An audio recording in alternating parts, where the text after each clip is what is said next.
নবীর ঘরে একটা ছোট্ট কাজের মেয়ে ছিল। একদিন নবীজি ঘর থেকে বাইরে থেকে ঘরে এসে দেখছেন যে ওই কাজের মেয়েটা ঘুমাচ্ছে, তার শরীরের ঘামে পুরো জায়গাটা ভিজে গেছে।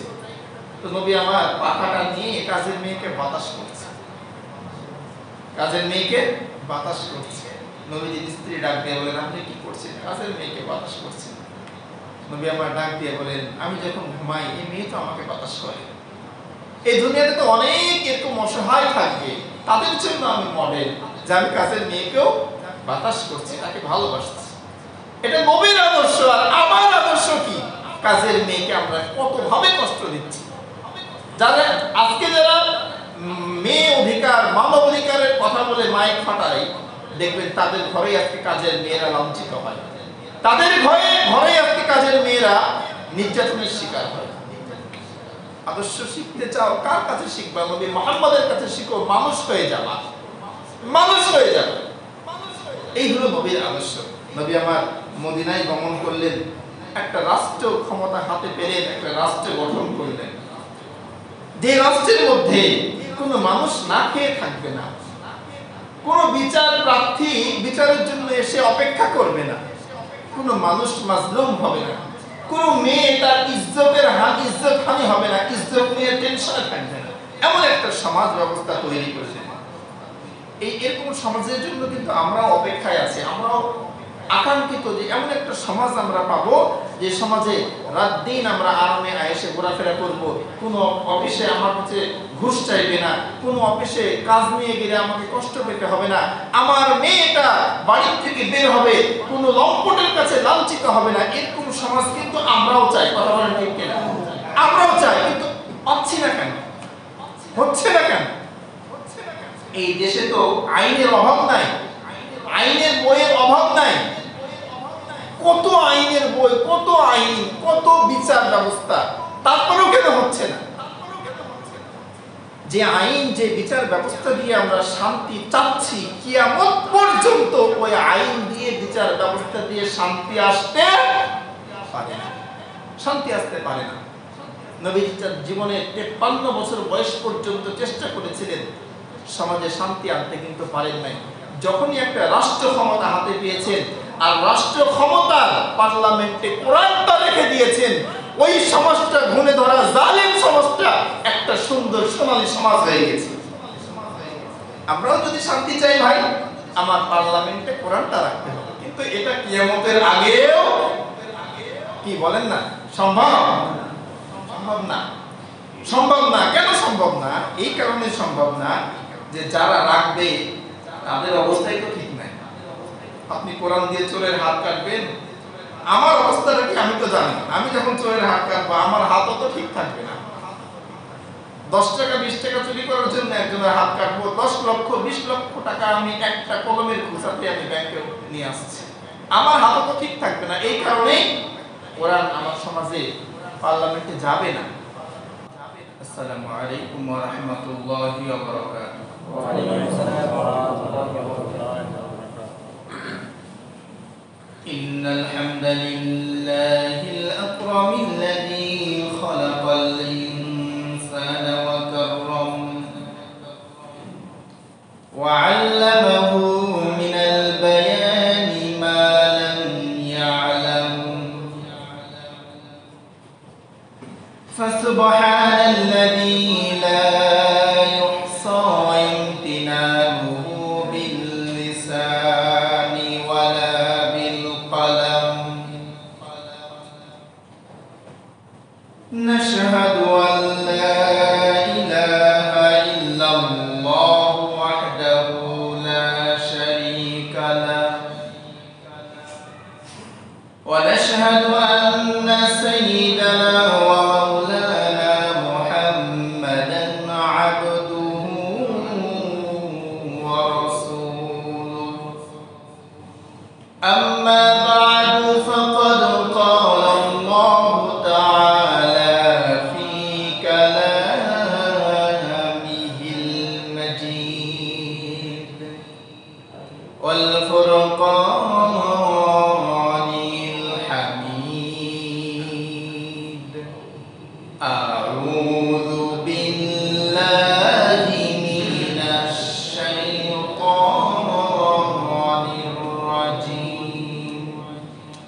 وقال الله تعالى في شأن حبيبه ومحبوبه صلى الله عليه وسلم إن الله وملائكته يصلون على النبي يا أيها الذين آمنوا صلوا عليه وسلموا تسليما اللهم صل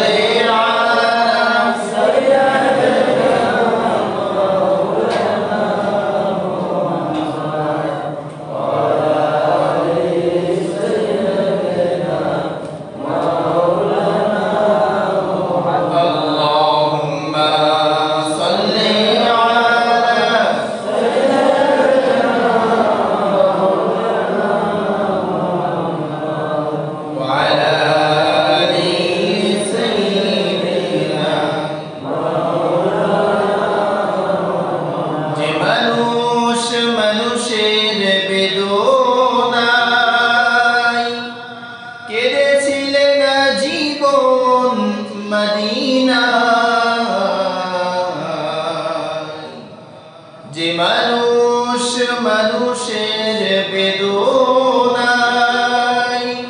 কেঁদেছিলেন জীবন মদিনায়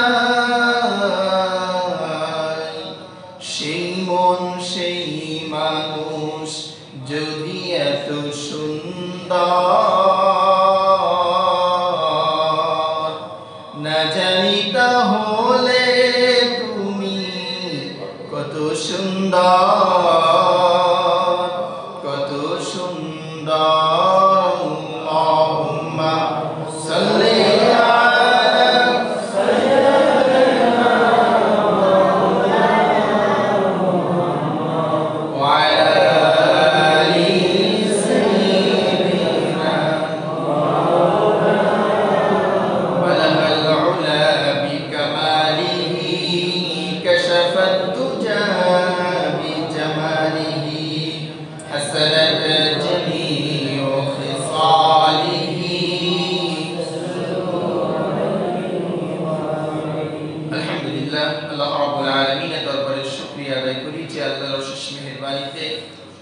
শুক্রবারের দিন জুম্মার নামাজ আদায়ের উদ্দেশ্যে মসজিদ পর্যন্ত আসতে পেরেছি যে আল্লাহ আমাদেরকে নিয়ে আসলেন সুস্থতার সঙ্গে নিয়ে হায়াত দান করলেন যে আল্লাহর অনুগ্রহ ভালোবাসায় আমরা এই দুনিয়ার বুকে বিরাজমান চলাফেরা করি সে আল্লাহ সে রব সে মাবুদ সে মালিকের দরবারে শুকরিয়া আদায় করছি বলছি আলহামদুলিল্লাহ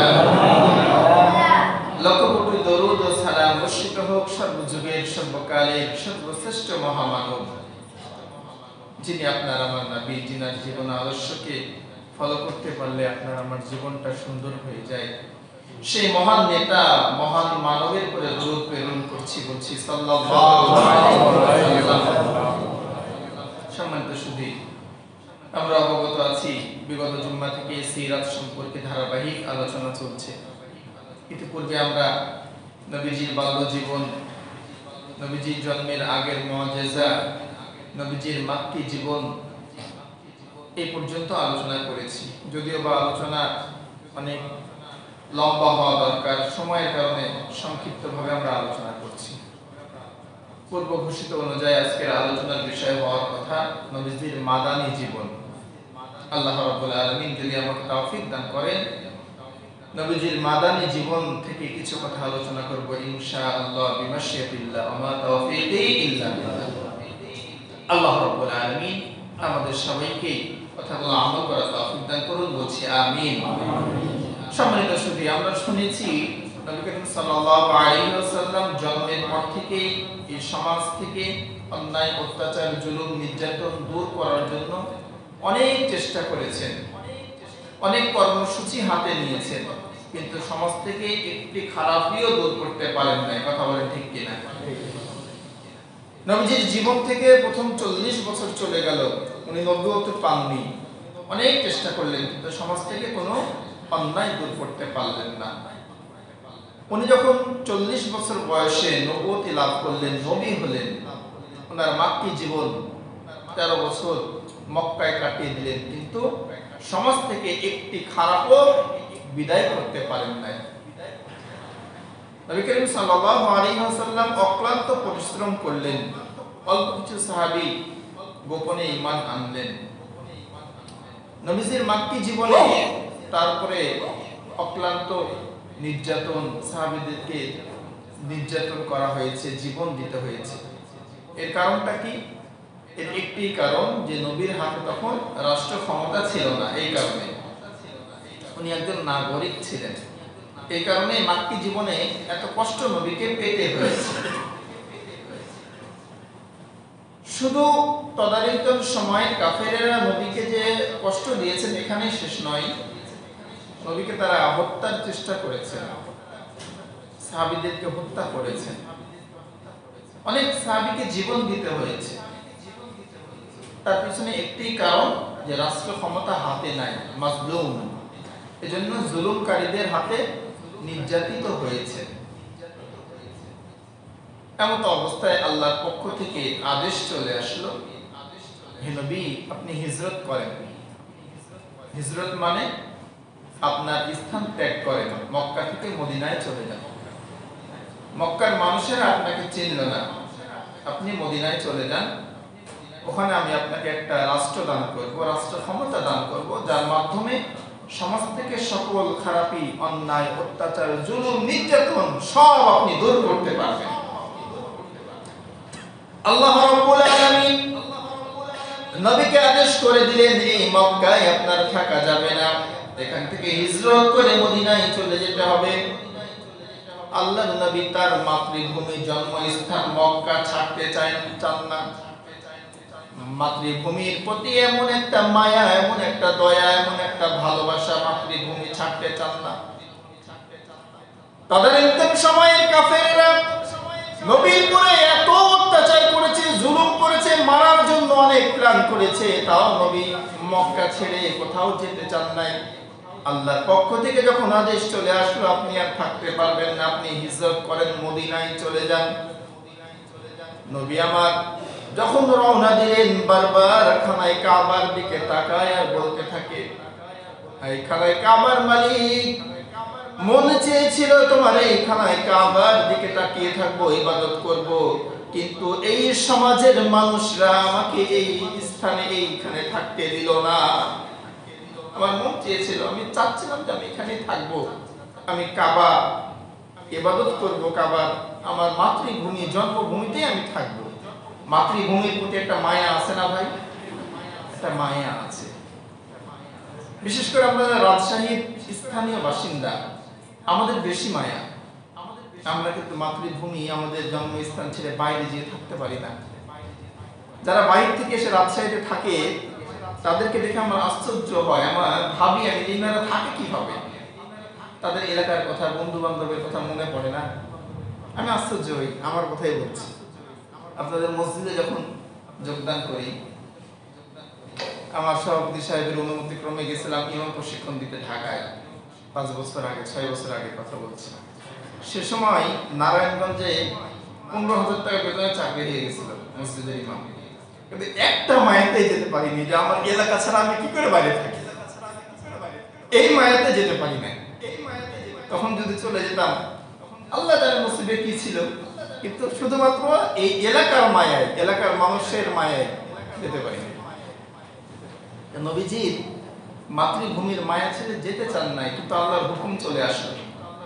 হিজরতের 6 মাস আগে নবী আমার হযরত আবু বকরকে বলেছেন, আবু বকর, যেভাবে এরা আমার উপরে অত্যাচার করছে, আমার সাহাবীদের উপরে নির্যাতন করছে, আমার মনে হয় আর থাকা যাবে না, আমাকে হিজরত করতে হবে, আমার হিজরতের সাথী হবে তুমি আবু বকর। হযরত আবু বকর সিদ্দিক রাদিয়াল্লাহু তাআলা আনহু এই কথা শোনার পরে অপেক্ষায় আছে, সেই সময় কখন আসবে যে সময় আমার নবী আমাকে নিয়ে হিজরত করবেন। নবী আমার যেই দিন হিজরতের জন্য রওনা দিলেন, হযরত আবু বকরের দরজায় যে একবার ডাক দিয়েছেন, আবু বকর, একবার ডাক দিয়েছেন, সঙ্গে সঙ্গে হযরত আবু বকর সিদ্দিক রাদিয়াল্লাহু তাআলা আনহু দরজা খুলে, লাব্বাইক ইয়া সাদাইক ইয়া রাসূলুল্লাহ, আমি হাজির। হযরত নবী করিম সাল্লাল্লাহু আলাইহি ওয়াসাল্লাম আশ্চর্য হলেন যে আমাকে একটা ডাক দিলাম, ডাকার সঙ্গে সঙ্গে দরজা খুললে, ঘটনা কি? হযরত আবু বকর ডাক দিয়ে বলেন, ইয়া রাসূলুল্লাহ ইয়া হাবিবাল্লাহ, আজ থেকে 6 মাস আগে আপনি আমাকে বলেছিলেন আমাকে হিজরত করতে হবে, হয়তোবা তুমি আমার হিজরতের সাথী হবে। ইয়া রাসূলুল্লাহ ইয়া হাবিবাল্লাহ, সেদিন থেকে আজ পর্যন্ত আমি আবু বকর বিছনায় পিঠ ঠেকাইনি। আল্লাহু আকবার। আমি বিছনায় পিঠ ঠেকাইনি যে আমার নবী এসে আমাকে ডাকাডাকি করবে আর আমি বিছনায় ঘুমিয়ে থাকবো, এটা একটা বেয়াদবি হয়ে যাবে, আমার নবীর সঙ্গে আদবের খেলাপ হয়ে যাবে। ইয়া রাসূলুল্লাহ, আমি দরজার কোণায় দাঁড়িয়ে দাঁড়িয়ে ঘুমাই। নবী করিম সাল্লাল্লাহু আলাইহি ওয়াসাল্লাম বললেন, আবু বকর চলো, হিজরতের সময় হয়ে গেছে, আল্লাহর তরফ থেকে নির্দেশ চলে এসেছে। হযরতে আলীকে ডাক দিয়ে বলেন, আলী আমি তো চলে যাব, কিন্তু এই সমাজের মানুষের আমানত আমার কাছে অনেক রাখা আছে, টাকা পয়সা ধন দৌলত, এই যে আমানতগুলো তুমি বুঝিয়ে দিবে, আমি চলে যাওয়ার পরে আমার বিছানায় তুমি শুয়ে থাকবে। হযরতে আলী ডাক দিয়ে বলেন, ইয়া রাসূলুল্লাহ ইয়া হাবিবাল্লাহ, আপনি চলে যাবেন, আপনার বিছানায় আমি শুয়ে থাকব। সকালবেলায় কাফেররা আপনাকে মারার জন্য এসে বিছানায় আঘাত করবে, আমি শহীদ হয়ে যাব, কোনো আপত্তি নাই। নবী গো, আপনার বিছানায় আমি শুয়ে থাকব, আমার জীবন চলে যায়, চলে যাক, আমার জীবনের বিনিময়ে আমার নবী বেঁচে থাক, আমার কোনো আপত্তি নাই।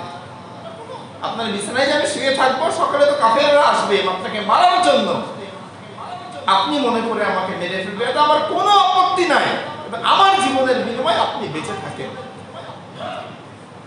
সম্মানিত ভাইরা, একটা শিক্ষা নিয়ে এখান থেকে, যেই নবীকে তারা দেশ থেকে তাড়িয়ে দিল, যেই নবীকে তারা দেশে থাকতে দিল না, সেই নবীর কাছে অর্থ সম্পত্তি তারা আমানত রাখে, জমা রাখে। এখান থেকে বোঝা যায় যে মানুষটা খারাপ না, মানুষটা কি খারাপ না। আবু জাহেলও জানতো যে মুহাম্মদ সাল্লাল্লাহু আলাইহি সাল্লাম এই মানুষটা খারাপ না, কিন্তু ওনাকে মানতে পারেন নাই একটা কারণে, যে ওনাকে যদি মানি তা আমার চেয়ার ঠিক থাকবে না, ওনাকে যদি আমি মেনে নিই, ওনার শাহাদা বাক্য যদি আমি পাঠ করে নিই, আমার চেয়ারটা ঠিক থাকবে না। চেয়ার ঠিক রাখার কারণে নবীকে মানতে পারে না। আজকেও যারা জুলুমের শিকার, নির্যাতনের শিকার, আর যারা জুলুম করে তারাও কিন্তু জানে যারা মানুষ ভালো, কিন্তু এদেরকে যদি বাইরে রাখি তো আমার চেয়ার লড়বড় হয়ে যাবে। এজন্যই কথা ঠিক কিনা বলেন? কথা ঠিক। আমরা কিছু কিছু মানুষ এমন কিছু কথা বলি যে কথাগুলো শয়তানও বিশ্বাস করবে না, শয়তানও বিশ্বাস করবে না, তারপরে বলি ক্ষমতার জোরে। যাই হোক, হযরত নবী করিম সাল্লাল্লাহু আলাইহি সাল্লাম আলীকে বিছানায় শুইয়ে দিলেন, আমানতের অর্থগুলো সব বুঝিয়ে দিলেন, যে সকালবেলায় মানুষ যখন আসবে আমানতগুলো বুঝিয়ে দিবেন। আবু বকর সিদ্দিক রাদিয়াল্লাহু তাআলা আনহুকে নিয়ে হিজরত শুরু করে দিলেন। গুহার ঘটনা কে না জানে, গুহার মধ্যে সাপ অপেক্ষায় আছে। আসলে সাপ না, ওটা একটা জিন। সাপের সুরত ধরে ওই গুহার মধ্যে অবস্থান নিয়েছে নবীকে দেখার জন্য, নবীকে এক পলক দেখার জন্য। নবীজির মুআজিজা, সাপে হযরত আবু বকরকে দংশন করেছে। এমন বিষাক্ত সাপ যে সাপের কারণে গোটা, বিষের কারণে গোটা শরীর নীল হয়ে গেছে, কিন্তু নবী আমার ঘুমিয়ে আছে, আমার গরুর পরে ঘুমিয়ে আছে, এই নবীকে কি করে ঘুম থেকে ডাকি?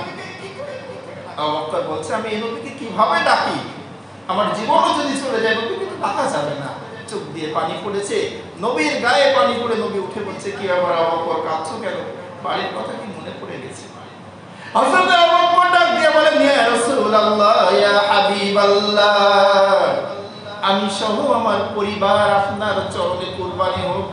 নবী গো, বাড়ির কথা মনে হয় নাই, সাপে আমাকে দংশন করেছে, সাপের বিষের জ্বালা সহ্য করতে না পেরে চোখ থেকে পানি পড়ে গেছে।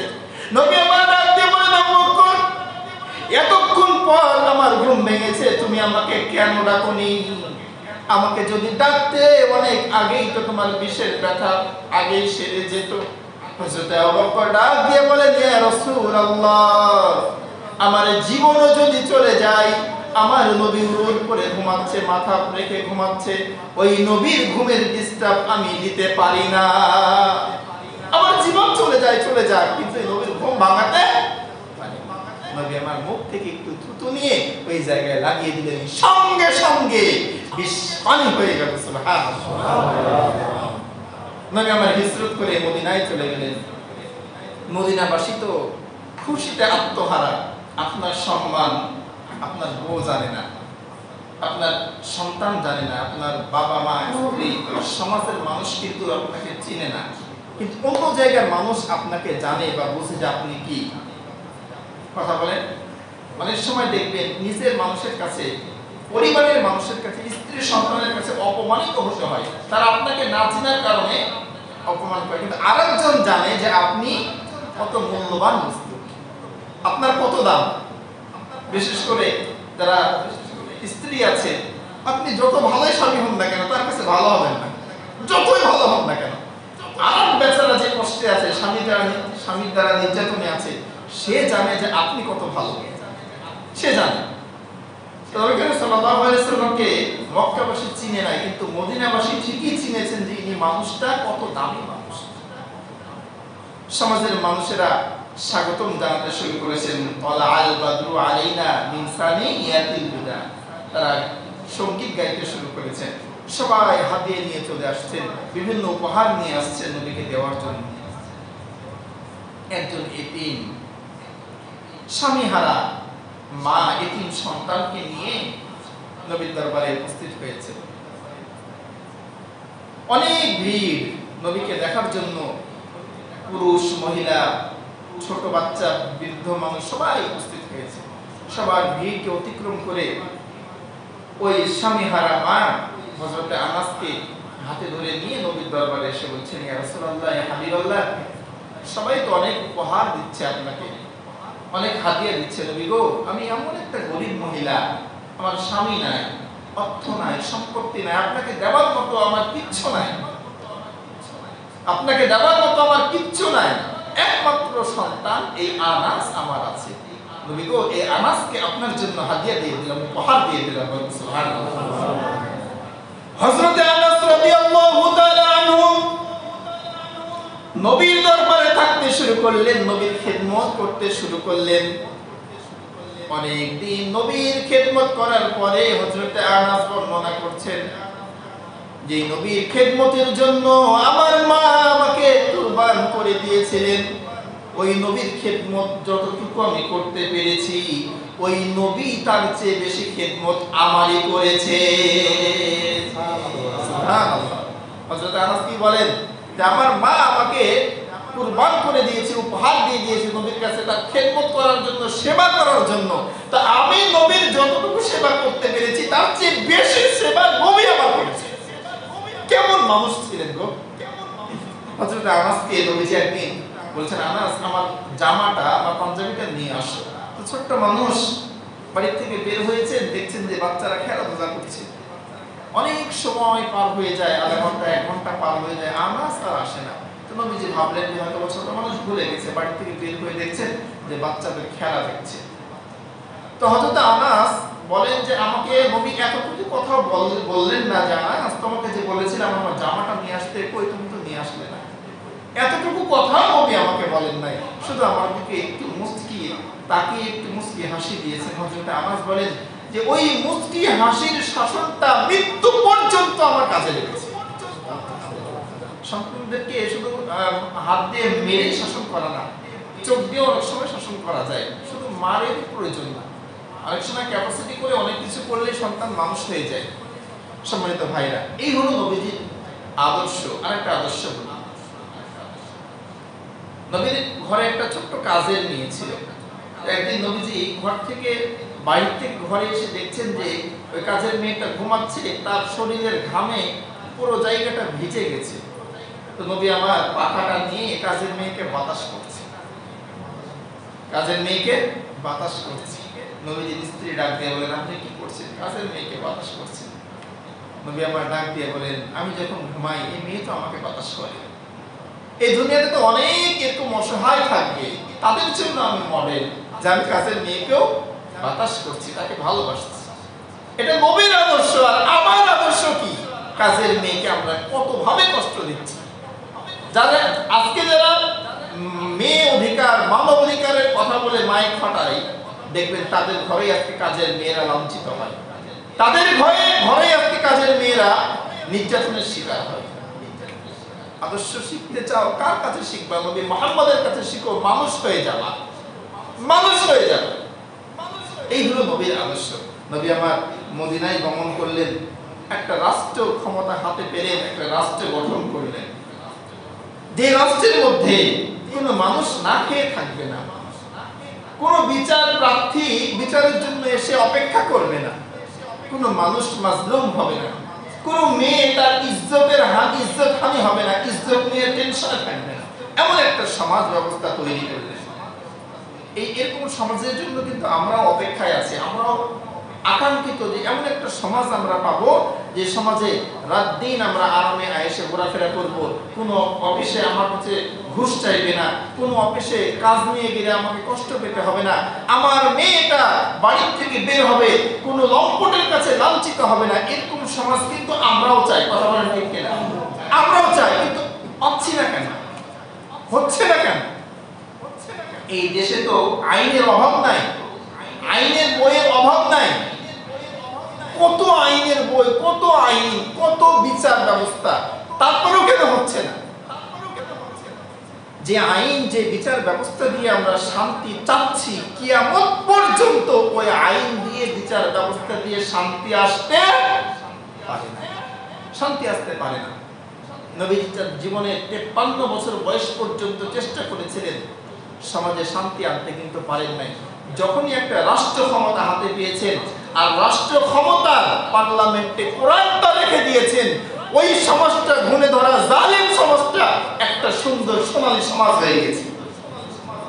আমরাও যদি শান্তি চাই ভাই, আমার পার্লামেন্টে কোরআনটা রাখতে হবে, কিন্তু এটা কিয়ামতের আগেও কি বলেন না সম্ভব?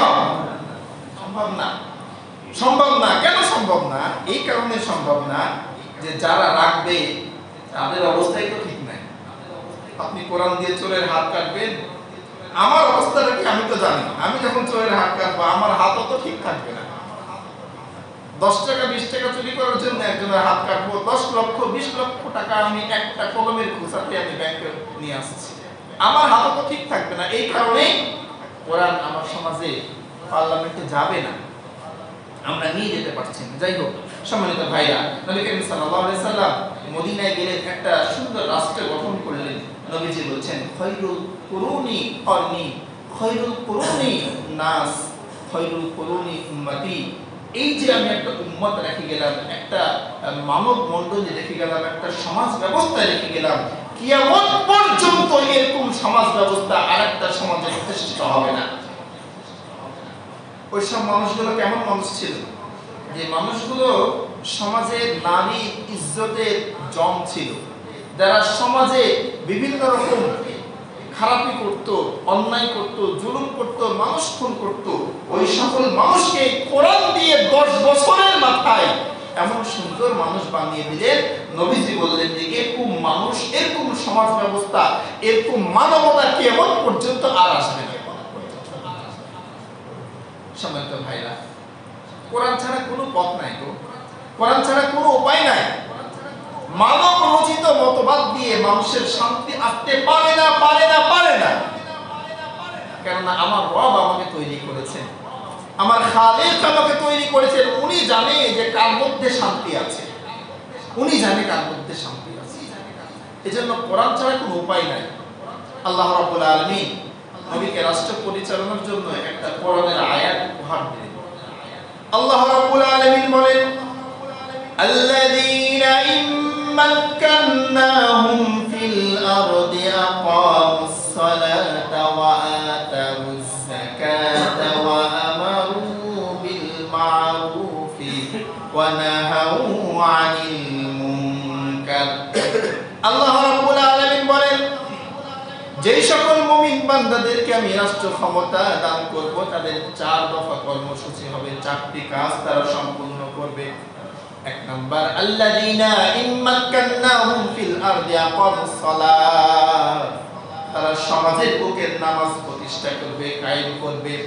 ওয়া আতাউয যাকাত, যাকাত প্রদান করবে। ওয়া আমারু বিল মা'রুফ ওয়া নাহাউ আনিল মুনকার, সৎ কাজের আদেশ করবে আর অসৎ কাজ থেকে নিষেধ করবে, বাধা দিবে। এই আয়াত নাযিল করে আল্লাহ রাব্বুল আলামিন নবীকে জানিয়ে দিলেন, এই সমাজ থেকে খারাপি দূর করতে চান, অন্যায় দূর করতে চান, নির্যাতন এই সমাজ থেকে দূর করতে চান, এই 4টা কর্মসূচি আপনি হাতে নিয়ে নিন। 4টা কর্মসূচির মাধ্যম দিয়ে নবী আমার ওই ঘুণে ধরা সমাজটাকে একটা সোনালী সমাজ বানিয়ে দিলে। 4টি কর্মসূচি আজকে আমরাও যদি পালন করি আমাদেরও শান্তি চলে আসবে। 1 নম্বর কাজ হবে আকামুস সালাত, নামাজ কায়েম করা, নামাজ প্রতিষ্ঠিত করা। শুধু নিজে পড়বো তা না, আমার বাড়িতে যতজন সদস্য আছে তাদেরকে আমি নামাজ পড়াবো, আমার অধীনস্থ যত কর্মচারী আছে তাদেরকে আমি নামাজ পড়াবো, আমার অধীনস্থ যত নাগরিক আছে তাদেরকে আমি নামাজ পড়তে বাধ্য করব। এটা হলো কায়েম করা। যতদিন পর্যন্ত না সমাজ থেকে আপনি সমাজে নামাজ কায়েম করতে না পারবেন ততদিন পর্যন্ত সমাজ থেকে বেহায়াপনা যাবে না। আল্লাহ কোরআনে ক্লিয়ার বলেছেন, উতলুমা উহিয়া ইলাইকা মিনাল কিতাবি আকিমিস সালাত ইন্নাস সালাতা তানহা আনিল ফাহশাই ওয়াল মুনকার। নামাজ মানুষকে ফাহিশা কাজ থেকে, খারাপি কাজ থেকে, অন্যায় থেকে, নির্লজ্জতা থেকে মানুষকে বাঁচায় নামাজ। তো যতদিন পর্যন্ত না রাষ্ট্রীয়ভাবে নামাজ কায়েম না হবে এই রাষ্ট্র থেকে নির্লজ্জতা বেহায়াপনা যাবে না। তো নবী আমার ওই সমাজে নামাজ কায়েম করলেন। আল্লাহ রাব্বুল আলামিন একের পর এক নামাজের আয়াত নাযিল করলেন। সমাজে নামাজ কায়েম হয়ে গেল, এমন ভাবে কায়েম হলো আজ পর্যন্ত যারা হজে গিয়েছেন তিনারা দেখে এসেছেন কত বড় বড় স্বর্ণের দোকান, আজান হয়ে যায়, সবাই দোকানের শাটারগুলো ফেলে দিয়ে বা খুলে রেখে নামাজে চলে যায়, কিন্তু একটা স্বর্ণও চুরি হয় না। এমন ভাবে কায়েম করেছেন সে সমাজে নামাজ যে এখন পর্যন্ত ওর নজির আমরা দেখতে পাচ্ছি। আর আমার বাংলাদেশে নামাজে যাওয়ার সময় দোকান লাগানো তো দূরের কথা, ভালো স্যান্ডেল নিয়ে এসে আমরা ভয়ে থাকি, স্যান্ডেল নিয়ে যেতে পারবো কিনা, এই অবস্থা আমাদের। এর কারণ হলো নামাজ কায়েম নাই, প্রতিষ্ঠিত নাই। নামাজ কায়েম হয়ে গেলে এটা থাকবে না, এই ভয়ে আমরা থাকবো। 2 নাম্বার, ওয়াতাবুজ যাকাত, যাকাত দিতে হবে। এই সমাজ থেকে যদি আপনি ক্ষুধা দারিদ্রতা দূর করতে চান তাহলে যাকাত প্রদানের বিকল্প আর কোনো রাস্তা নেই। আচ্ছা বলেন তো, আমার সমাজে যাকাত প্রতিষ্ঠিত না সুদ প্রতিষ্ঠিত?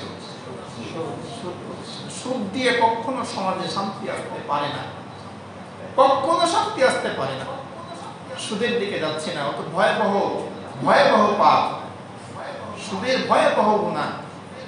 তো যতদিন পর্যন্ত না আপনি এই সমাজের বুকে যাকাত কায়েম করতে না পারবেন, প্রদান করতে না পারবেন, এই সমাজ থেকে গরিব যাবে না, সমাজে শান্তি আসবে না। ওই সমাজে নবীজি যাকাত প্রতিষ্ঠিত করেছিলেন। এর ফলশ্রুতিতে ওই সমাজের মানুষদের অবস্থা এত উন্নতি হয়েছিল, এমন একটা সময় এসেছিল যে সময়ে সমাজের বুকে যাকাত নেওয়ার মতো মানুষ ছিল না।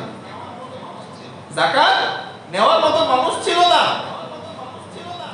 নবীজি ইন্তেকালের পরে, অনেক পরে, একজন যাকাত প্রদানকারী যাকাতের অর্থ মানুষকে দিবে, কিন্তু সমাজে মানুষ খুঁজে পায় না যে কাকে দিবে। যাকাত নেওয়ার জন্য তো কিছু কোয়ালিটি আছে, ওরকম কোয়ালিটির মানুষ একটাও পায় না খুঁজে যে কাকে যাকাত দিবে। যাকাতের অর্থগুলো একটা পোটলা করে নিয়ে রাস্তায় খুঁজতে বের হয়েছে, কাকে যাকাত দিব, কাকে দিব। 1 দিন 2 দিন 3 দিন চলে যায়, 7 দিন চলে যায়, কিন্তু কাউকে পায় না যে যাকাতটা কাকে দিব। হঠাৎ করে খেয়াল করে দেখছেন যে গাছের নিচে একজন মানুষ বসে আছে, একটা টোপলা নিয়ে বসে আছে। উনি ভাবছেন যে যাক 7 দিন পরে একটা মানুষ পেয়েছি যাকে আমি যাকাতটা দিতে পারবো। গাছের ওই কাছে যেয়ে বলছে ভাই আমি আজ 7 দিন ধরে খুঁজছি আমার এই যাকাতের অর্থগুলো দেওয়ার জন্য, কোনো মানুষ পাচ্ছি না। আমি আপনাকে পেয়েছি, আপনি মনে হয় অসহায় গরিব এইভাবে গাছের নিচে বসে আছেন, আমার এই যাকাতের অর্থগুলো নেন, আমাকে বাঁচান। ও বেচারি যিনি গাছের তলে বসে আছেন উনি বলছেন আপনি তো 7 দিন ধরে ঘুরছেন, আজকে 14 দিন হয়ে গেল ঘুরছে, আমি একটা মানুষ পাচ্ছি না যাকাতটা দিব। এরকম সমাজ প্রতিষ্ঠিত হবে যদি আমাদের সমাজে যাকাত কায়েম করতে পারি, যাকাত প্রতিষ্ঠিত করতে পারি। আমরা যাকাত দিই কিন্তু যাকাতের শাড়ি আর লুঙ্গি, যে শাড়ি আর পরা যায় না, ও মশারি, যেটা পরলে ইজ্জত ঠিক থাকে না। আসলে এইভাবে যাকাত দেওয়ার নিয়ম না ভাই।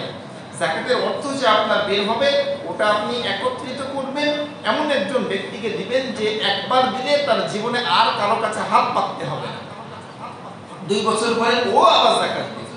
এইভাবে যাকাত দিতে হয়। যাই হোক, আল্লাহ রাব্বুল আলামিনের 3 নম্বর আদেশ, সৎ কাজে আদেশ, মানুষকে সৎ কাজে আদেশ করা আর অসৎ কাজ থেকে নিষেধ করা। এইভাবে নবী করিম সাল্লাল্লাহু আলাইহি সাল্লাম মদিনায় একটা সুন্দর রাষ্ট্র গঠন করলেন, যে রাষ্ট্রটা আজ পর্যন্ত আমাদের কাছে একটা উদাহরণ হয়ে আছে। আমরা যদি এরকম রাষ্ট্র পেতে চাই, এরকম শান্তি পেতে চাই ভাই, আমাদেরকে কোরআন মানতে হবে। যদি রাষ্ট্রে না হয়, না হোক, ওটা আমার আয়ত্তে না, ওটা আমার ক্ষমতার মধ্যে না, কিন্তু আমার বাড়িতে তো আমি পারবো, তাই না বলেন? বাড়িতে পারবো না? আমি বাড়ির লিডার, আমি বাড়ির মুরব্বী, আমার অধীনস্থ আমার সন্তান, আমার স্ত্রী, আমার মেয়ে যারা আছে তাদেরকে তো আমি পারবো, তাদেরকে আমি করি না, তাদেরকে কোরআনের কথাগুলো শোনাই না, তাদেরকে নামাজের কথা বলি না, তাদেরকে আমি কোরআনের দাওয়াত দিই না। এইভাবে আস্তে আস্তে সমাজ ব্যবস্থা সুন্দর হয়ে যাবে। আল্লাহ রাব্বুল আলামিন আমাদের সবাইকে সেই তৌফিক দান করুন, বলছি আমিন।